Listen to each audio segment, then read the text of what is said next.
We are the Association for Child and Adolescent Mental Health, or ACAM for short, and this is ACAM Learn. Welcome to Mind the Kids.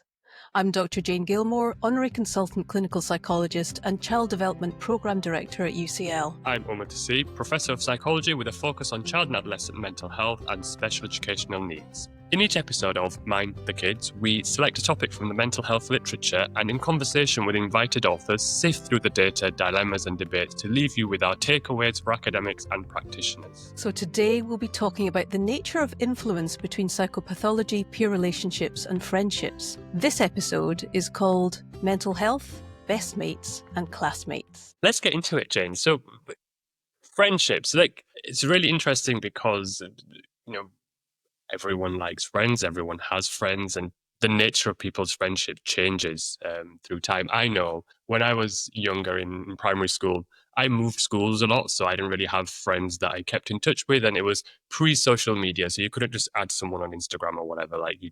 You left school and then you never spoke to that person again. And then in secondary school, I think I spent my first 4 or 5 years being a bit of a loner, and that was absolutely fine. I got my work done. I went to school, did my work, went to class, had dinner at dinner time, and then went back to class and then went home. And then I had a surge in popularity around GCSE years and sixth form. To what do you attribute that surge in popularity? What happened? I don't know. I have literally got no idea. I actually think in year 10, so the age of 15, because you start your GCSEs, you then change classes and you're in different classes with different people. And I think I just ended up being in classes with people who just got me a bit more. Yeah, so then I was very popular in sixth form. And then it all downhill after that, as in I have no friends now. At the age of 37, 0 friends. What about you? I had a very easygoing time, I think, throughout my childhood. I have to say, somebody very close to me called me perpetually cheery, which is not necessarily a compliment. But funnily enough, I think you're talking about ancient times and in the times before social media. If we look right back to ancient times, in fact, in 1994, the first peer-reviewed article I published was a review of sociometry, which, of course, is the methods of assessing popularity in a peer group. And in fact, that was in the excellent journal, the JCPP. So what was really interesting about reading this current paper was it was fascinating to see how the literature had evolved over the last 30 years. That's 30. I don't want to talk about that. But it was a really interesting comparison to look at how things had or had not moved on. Yeah, it's fascinating. And I think that the importance of friendships changes for children and people as they grow older. So, when in your early years, in middle childhood, in primary school, early primary school, family is very important. You spend a lot of time with family. And then as children become adolescents, navigate away from family and friends become much more important. And we see that in some of the work that I did on sibling bullying. Like, we find that bullying within the family decreases as children progress from childhood to adolescence. And part of that we attribute to the fact that just spending less time with their family and they're spending more time with their friends. So there's just less opportunity for bullying. So the orientation changes out of the family. And I think, Umar, you're absolutely right. The developmental issue is key here because, of course, Tom's paper is looking at pre-adolescence and, of course, post-puberty. Social experiences in the peer group become increasingly salient. And that idea of, whether we have that pull towards peer integration and we belong in a peer group, and that implies an authentic connection as compared to a peer group where we just fit in, which implies some awkwardness in the experience, might be interesting.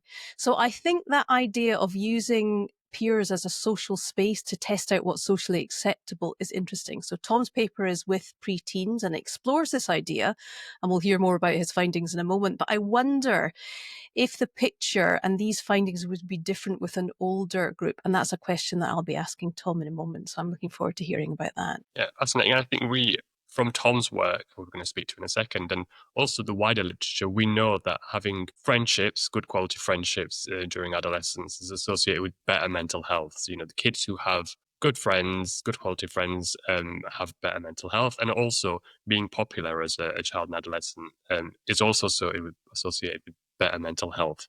And we're going to find out why.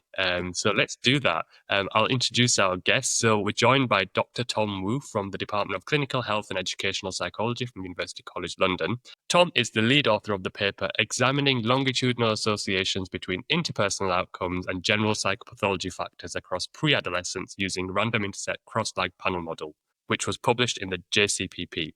Tom, welcome. Hello. Hi. Thank you very much for having me. So, Tom, I know you can take this. So I'm going to say I was in two minds whether to say it or not. It is a very, very descriptive title of a paper. You've explained everything that you've done in like about 20 words. I think I like your title better for the podcast. Should have gone with that.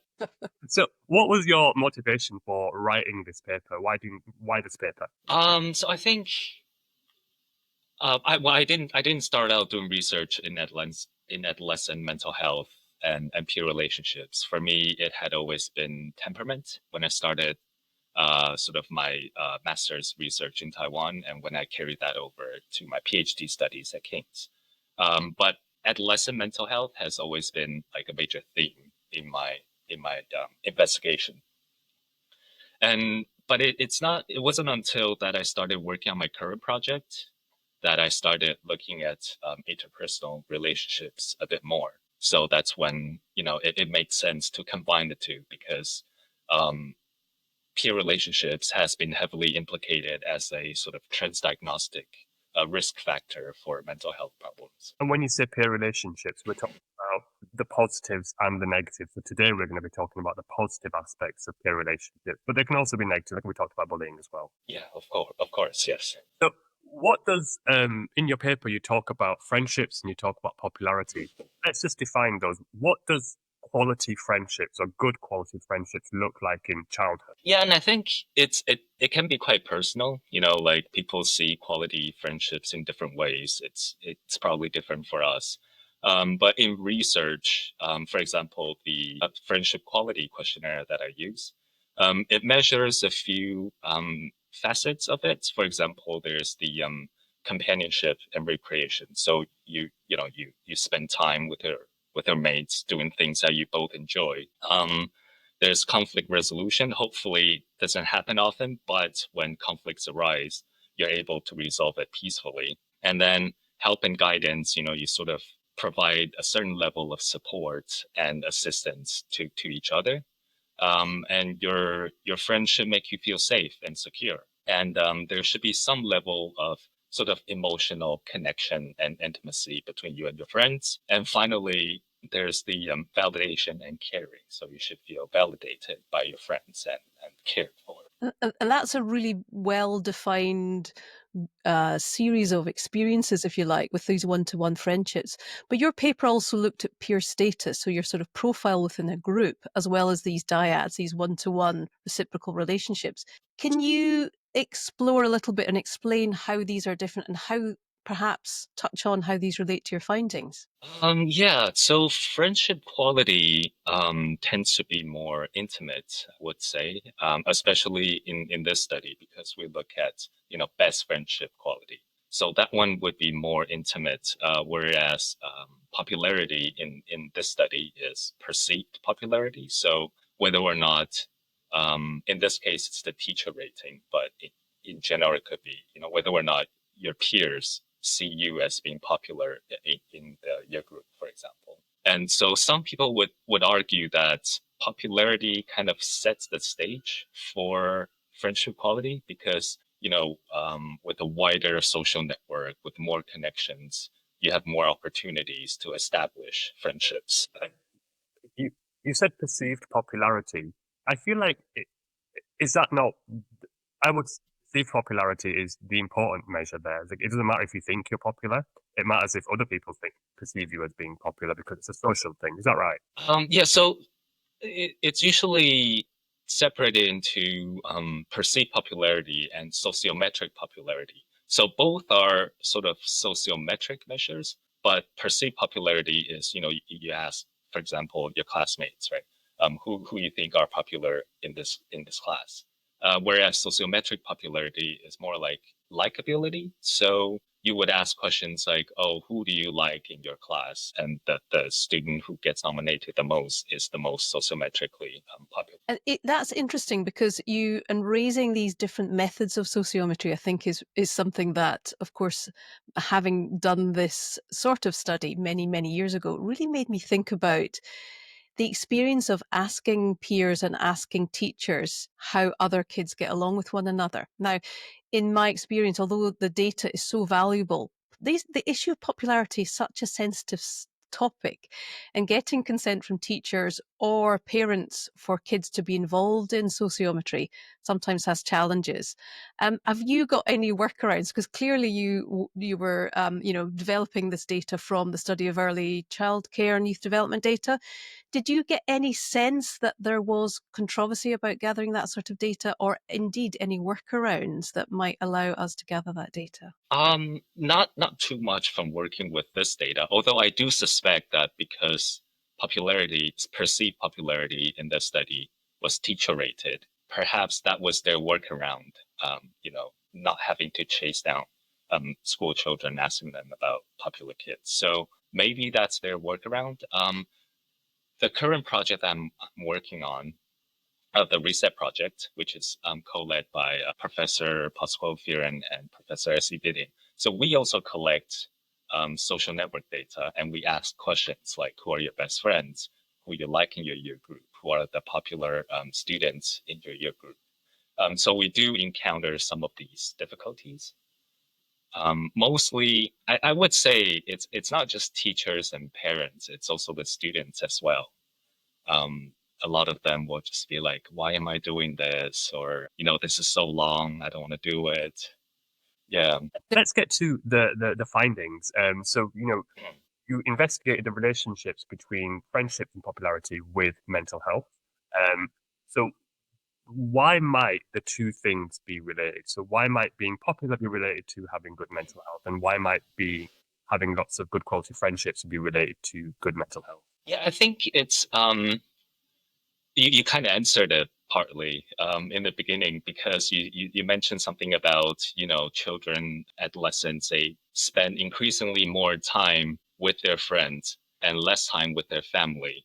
So yes, peer relationships, they do play increasingly more important roles in their life.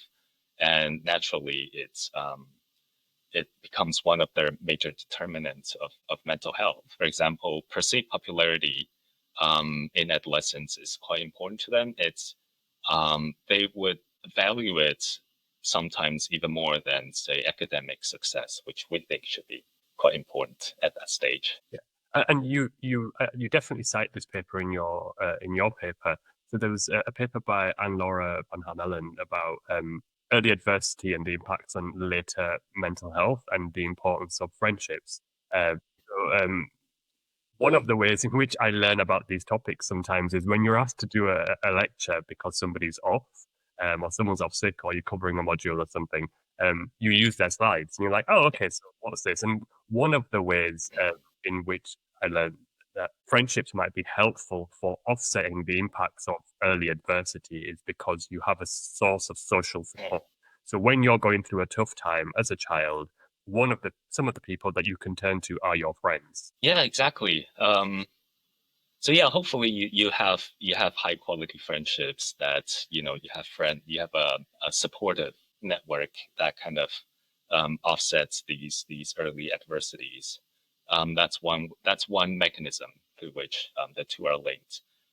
For popularity, it could also be just that because being popular is so important. Like once you achieve this goal, it makes you feel better about yourself. You feel more confident, and so you would experience less emotional problems. And also, you're getting the opportunity to be alongside lots of different social experiences. So if you're isolated, you don't have that social laboratory experience. You can't necessarily hear different problem solving techniques, or get alongside or get the responses or the variety of responses. So I think that's really interesting, that popularity having a sort of Matthew effect is really interesting. Yeah, it does. It does afford you with plenty more opportunities for different experiences. And your paper's about bidirectional relationships. So from that, before you even do any analysis and look at the data, you would have to have some sort of reason for why you'd expect the opposite to be true. So we've talked about how friendships might be associated with better mental health, but why might kids who have good mental health have more friendships or better quality friendships or be more popular? So in terms of, let's say, internalizing problems, if you imagine a child who has more negative mood, who's more withdrawn, then it's conceivable that they'll have more difficulties building friendships with others, and so they're less likely to have higher quality friendships. Just because they have less opportunities. They also might have more negative outlook with their friendships, so they might expect more turbulence, and that could become a self-fulfilling prophecy where it actually does happen. And as for popularity, it's quite similar. If you're more withdrawn, then you're less likely to build relationship with others, then you're less likely to be perceived as popular. So those are the sort of mechanisms. Although for externalizing problem, it's a bit different. So research has actually shown that perceived popularity could lead to increased sort of relational or overt aggression, especially relational, because they need to, once you've achieved that status, right, you want to stay in power, you want to stay in the hierarchy. So relational aggression is one of the means people resort to. I would have thought that I think this is what you're describing potentially, is that externalizing problems. So the other part of psychopathology is when fighting a lot with others, bullying others, violence, stealing things, those kinds of things. I would have thought that that would make you less popular and have fewer friends. Because if you're the bully, or if you're constantly getting into fights with people, or breaking things, or you're known as the person who's caught stealing from the shop, and the other children might not want to associate with you, that might make you less popular and have fewer friends.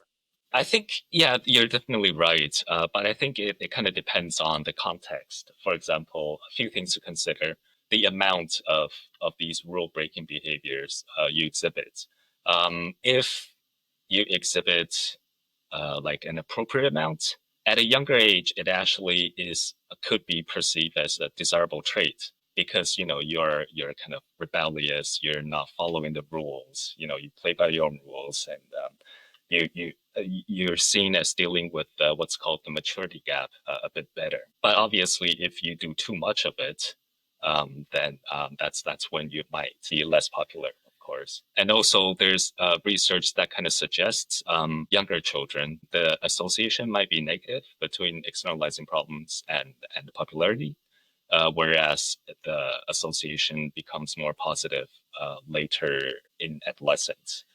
This could be because also younger children, they might lack the social skills to display these externalizing behaviors sort of appropriately for the game. And that's so well described, Tom, because it's a really complex data set, because there's a developmental nuance throughout the data. But what you're describing there is a sort of difference, or two different dimensions of social visibility and social acceptance. And those two variables can contribute to the popularity score, can't they? But you're describing how the visibility, for example, might have a different nuance in pre-adolescence as compared to post-pubertal kids. Yeah. So I'm going to get into, for me, the most exciting bit. So you did something called random intercept cross-lag panel models. And my understanding of this model, this kind of statistical model, is that rather than looking at the association or correlation or relationship between two variables, it still does that. So it tells you, is one thing related to another thing? But it allows you to understand in a bit more detail which way the things are related and why they are related. So my understanding of what you've found is that, on the whole, children who have better friendships and are more popular tend to have better mental health. And that's what you call the between-person effects. But then the mental health difficulties appear to lead to poor friendships and lower popularity rather than the other way around. And that's what you call the within-person effects. Is that right? So yes, and I think especially for the general psychopathology factor, though, at the between person level, the results are a bit different for friendship quality and for popularity. But in general, yes, better interpersonal relationships, better mental health. Okay, so I think that brings me to the point that we were trying to make, well, that we were making earlier, which was we'd expect that having better friendships would protect against mental health difficulties. But it seems to me that what your within-person effects show is that actually it might not be protective in the way that we thought it would be. Mm-hmm. I think, yeah, the literature does suggest that that it should provide the protective. It should act as a protective mechanism. But one thing that I kind of alluded to earlier is that it does depend on the context. And in this case, because we have a relatively younger sample of pre-adolescents, age 8 to 11. And so it could be that this protective mechanism kicks in a bit later in development. And we kind of see that in our results. So where at the later stages, you start seeing more concurrent associations and also more effects from the outcomes to mental health. Just to pick up on context there, and this is a complete curveball, not what we're talking about, but I think it's important. Well, it is what we're talking about. Cultural context. We've been, when I started this, I said, children and adolescents navigate towards peers and friendship groups as they progress from childhood to adolescence. But actually, in some cultures, family is very important, and navigation towards friendships and peer groups might happen a lot later, or it might happen to a lesser extent altogether. What might that mean for some of the findings that we've talked about on this relationship between friendships and mental health? Yeah, I think if that's certainly true for some cultures, and in that case, if we were to replicate this with those samples, then yeah, we would see the effects kind of push back even more. So yeah, that's an excellent point. Yeah. But I guess then proportionately, you're looking for an influence from family relationships. So in other words, where the salience is, whether it's the light is shining on family relationships as a protector or something that makes you vulnerable, or it's friendship. So that transition between the focus from family to peers, it would be interesting to look at that. Umar, get onto it. Tom, you've got a job to do. Come on. We need to find the longitudinal data. I'm sure it exists. It definitely. 10-year plan. Yeah.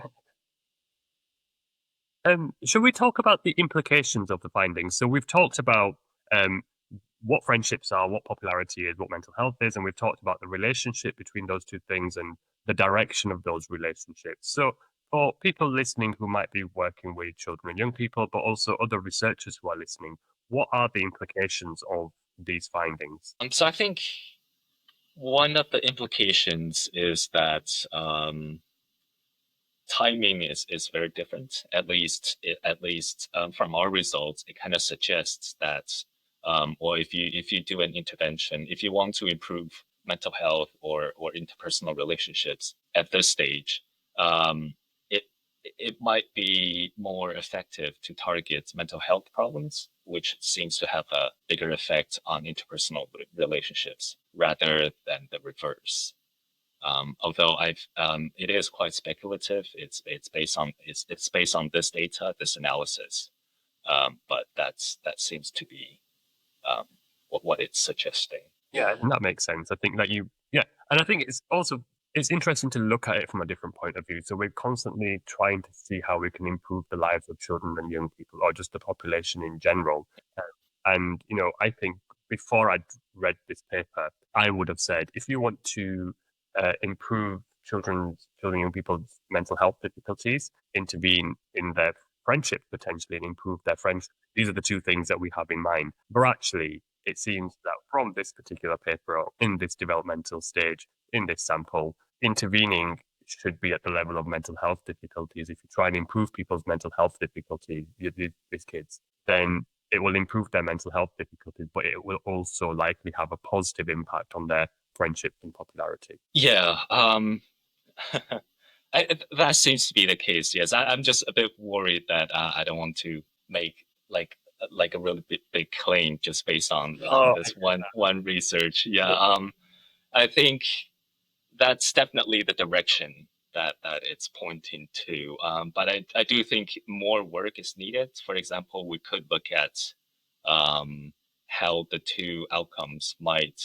So right now I've analyzed them separately, right? So mental health problems and friendship quality, mental health problems and popularity. But I haven't really controlled for each other. But then that's because the model would be quite complex if I were to do that. So maybe there's a workaround. And yeah, I do think more work would be needed. But Tom, also, I think the thing that really came out from your paper, if I'm thinking from a point of view as a clinician, was how heterogeneous the samples and the routes to difficult social difficulties might be. So I think you're right to say, this is an interesting finding, and I absolutely applaud your caution in saying, how that might change the way we think about young people who have mental health problems and social difficulties. But it also raises the idea that there are many routes to that, that outcome. And thinking about pulling apart those reasons really comes across in your paper. And I think that's one of the reasons it's so valuable from a clinical point of view. Yeah, I think something that you alluded to earlier as well, about loneliness and exclusion, it could definitely be a mediating mechanism between, actually, it has been found as a mediating mechanism that explains how poor popularity could contribute to depression through loneliness. Can I, before we let you go, Tom, I want to just, again, another side quest. So when you were saying about you don't want to make big claims, so what's interesting is I think it's different people have different thresholds for when they want to say, well, my work now should be translated into practice. And I think you're being very scientist-like and being like, oh no, but like there's stuff that we haven't controlled for, which is absolutely correct. Like we shouldn't, and that's my view as well. We shouldn't change policy and we shouldn't change practice based on one paper. But what I learned quite recently actually is that not everyone shares that view. And there are some people where I'm like, oh wow, you've done at best good piece of work, at worst questionable piece of work, and you are now trying to advocate for policy change, and you are doing it shamelessly, and you are shouting at the top of your voice, and I'm like, what are you doing? But like there's people on the spectrum, and I think we're on the same end of the spectrum where we're like, I don't want people to change their practice based on one of my papers. But maybe at some point in the future when we're further on along our careers, we'll be like, I can shout the loudest, so I'm going to do it and change practice. But I think, Tom, that's a sign of a true expert to take that cautious approach, and and it adds, right? It's made us think differently, and you can't ask for more from an academic paper. Yeah, no, thank you for bringing up that point. Or maybe it's just my imposter syndrome kicking in. We're all there. We're all still there. We all feel Yeah. imposters. So let's call it a day there. Thank you so much, Tom. That's been a fascinating conversation. I've learned a lot, and hopefully it's been a fantastic experience for you too. Oh, it's been a great experience for me. Thank you very much. Thank you. That was really interesting. I really enjoyed that chat with Tom. I think he's very informed about the topic, and I learned definitely a lot from that. What do you think, Jane? Yeah, I really enjoyed it. I thought the idea of holding in mind both the mental health issues and perhaps potentially addressing those first, as Tom's results suggest, but also the value of thinking about social experience. So when I'm in clinic, I want to know about one-to-one friendships. I want to know the names of your friends, what you like to do with your friends. But I also want to know about peer group experiences. So I would ask a class to describe, if I hear a young person in the room, I will say, how would your class describe you? When was the last time you went to a birthday party? But most important, perhaps, is asking teachers, because if you can get hold of a teacher, and they're so busy, they absolutely are, but if you can ask them to describe what they see in dynamic or unstructured situations like playtime or drama lessons or whatever, they have this extraordinary, unique perspective on the world. So I think that was, one really important part. And the idea that Tom used a teacher report, which is absolutely valid, of course, was interesting. I think the second thing is about intervention. And of course, as we discussed, the paper highlights the idea that there's many reasons why a young person might struggle socially, and that could range from unidentified social communication difficulties to impulsivity. And that heterogeneous nature of the population means that our interventions are going to be bespoke and different for individuals. So the universal peer group interventions are relevant, but in a therapeutic setting, you might be thinking about social skills training, which might include modelling or cognitive reappraisal. So testing out how a young person interprets ambiguous social situations and helping them reconsider pro-social ones. So that is one aspect of intervention. So thinking specifically about why that young person might need support in their social skill set. But the other is about peer group interventions. And this takes a different approach. It's the kind of rising tide raises all boats approach. And usually these interventions are facilitated by teachers. And there are some good evidence-based, including some RCTs for whole school interventions, which support emotional literacy. So there's a lot to think about. There's the zoom in and the zoom out sort of individual social skills training, as well as peer group interventions. Just to pick up on something you said when you said you have children in the clinic and you asked them about their friendships, in the conversation with Tom, and now you've mentioned it again, is that talking to someone about their friendships and their social relationships might also be a very good way to understand their well-being and where they are in terms of their well-being. And I have a story about a boss who I used to work with 10, 15 years ago. And he was a very hands-off person. He just let you get on with the job and that was it. And I remember one time he called me into his office and we sat down, and he was a psychiatrist, and he said to me, "How are you?" And I was like, "I'm fine." And he was like, "So how's your family?" And I was like, "Family's fine." And he was like, "Do you have like a girlfriend or like?" And I was like, "No." And I was thinking, why is he asking me these questions? And then, anyways, that conversation went on a bit like that. And I was thinking, this is the weirdest conversation I've had with like someone at work who's my superior. Like, what's going on? Anyways, I went back to the office and I spoke to one of my friends at work, and she was like, "Yeah, that's his way of checking in if you're okay." Like, I was like, "What, asking me if I've got a girlfriend? Like, what's that?" And she was, and I now, I mean, it makes sense because he's asking me about my social circle. He's asking me about whether I have good social relationships with the people around me to get an indication of whether I'm doing okay, and to feed into your to social support. Yeah, your 5 shoulders to cry on, as they say. If you've got 5 people around you that can help you if you had a real problem, that's a good sign. And I guess that's a good strategy for a newcomer into your office. But I guess if you're thinking, Yeah. what on earth? It just seems like there could have been like a bit of like softening of that. But anyway, so just looking back to this, I think the takeaway for me, the takeaway for academics, for me, is that a lot of the time we look at the relationship between two variables and we say, how is one thing related to another thing? And the analysis method that Tom's used here allows us to figure out the direction of some of those effects. So what is it that is subsequently associated with the other thing and which way around is that happening?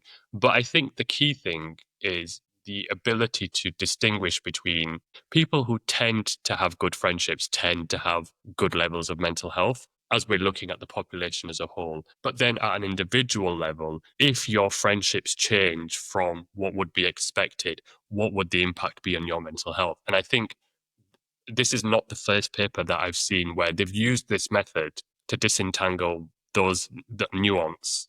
And you find something that you wouldn't expect. Like you'd find the relationships are in a different way around, or they're not as strong as you might hope for. So I think there's definitely the takeaway for me from this paper is that the method that Tom's used, the random intercept cross-like panel models, we should be using them more often, or methods like that more often, to disentangle the direction of some of these effects, because those relationships might not be in the direction that we'd expect them to be, and they might not be as strong as we expect them to be. Well, interestingly, the clinical takeaway is a relationship between 2 variables as well, because I think increasingly the education and clinical worlds are connected, and there's lots of new programs. For example, there's a mental health and wellbeing in education MSc at the Institute of Psychiatry that shows the level of relationship there needs to be between these 2 worlds. And we know that school teachers have such a valuable place in clinical workup of any child, and in turn, we know that emotional literacy and relationship skills are teachable. So I guess guess my takeaway would be to see some evidence-based emotional literacy programs given equal billing to the 3 Rs in the national curriculum, because young people and children with psychopathology will benefit and so will those without, so everybody would be a winner. That's my takeaway. Now then, producer Matt has asked me to remind you that the ACAM website has many training webinars, including one that's timely given the recent Supreme Court ruling.